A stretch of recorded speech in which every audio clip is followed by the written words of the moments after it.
Very good morning to everyone. Thank you for joining this sharing session. My name is Isaac.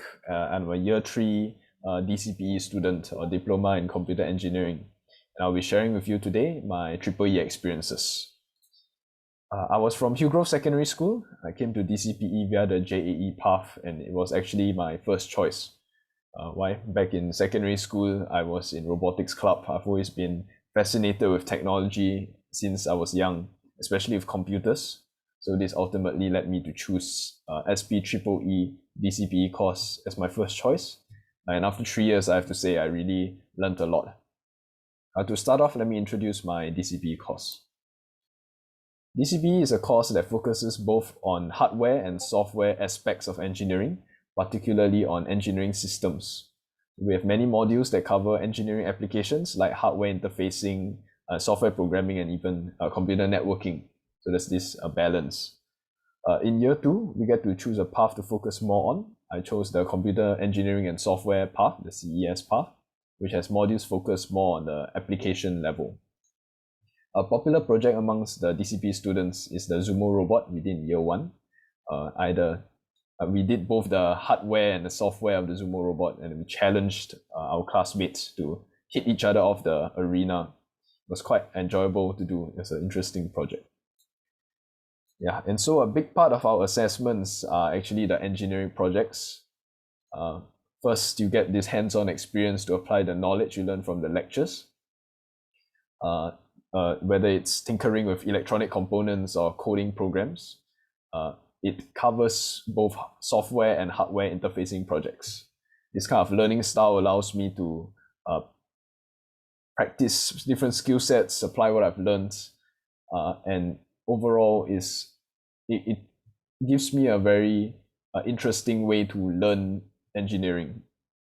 Based on my experience, projects are done based on the CDIO, conceive, design, implement, and operate this framework, where we would brainstorm ideas and eventually apply everything that we've learned into a working prototype. Some software that we use is a multi-sim. We use to simulate electronic components. Then there's also a cool project that I did was for the mobile application development module. I coded this guitar helper app, which comes with a guitar tuner and a metronome. I thought it's pretty cool. And plus, I'm quite interested in guitars. So this was quite interesting to work on because it is something that I was interested in as well. Next, because the courses in EEE are very technical, there's a lot of opportunities given to students to join hackathons or other related competitions.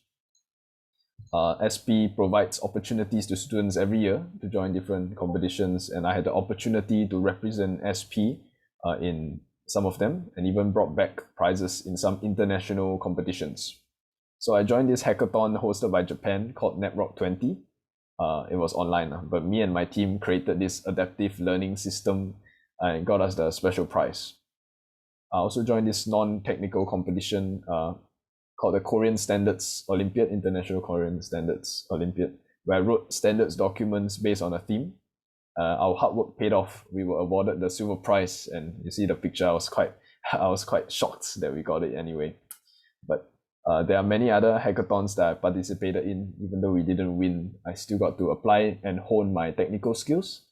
Definitely, it's good for the portfolio, and I got to compete with other teams, stretch myself, challenge myself, and get out of my comfort zone to strive for these achievements. In year 1, I was awarded the CSIT Diploma Scholarship. This was a good opportunity for me to meet people working in the public sector and talk to them. And because it focuses on cybersecurity, it opened quite a bit of doors for me to potentially work with them in the future. And there's also an internship attachment in year 3 that I eventually did. I did it last semester. So for this internship, it was 22 weeks internship where I was attached to CSIT, and I worked on a project on application performance monitoring when I was interning as this software engineer. I really enjoyed my time during the internship. I learned a lot from my CSIT supervisors and met a lot of people, a lot of new friends. And I got to apply the knowledge that I've learned from the DCP modules and experience what it was like working as a professional in the company. It's a very good opportunity to learn because it also promotes this independent learning mindset that I think SP has always been pushing you to have. So I really enjoyed my internship. All in all, SP has provided me a lot of opportunity to learn, grow, and get out of my comfort zone. It is all thanks to the EEE lecturers that are willing to put in their time and effort to help their students achieve their dreams and reach for the stars. These 3 years really molded me as a person and allowed me to do things that I've never thought I would have done before I joined SP. I really hope that you can join me in this journey and start your own, and I hope to see you in SP. Thank you.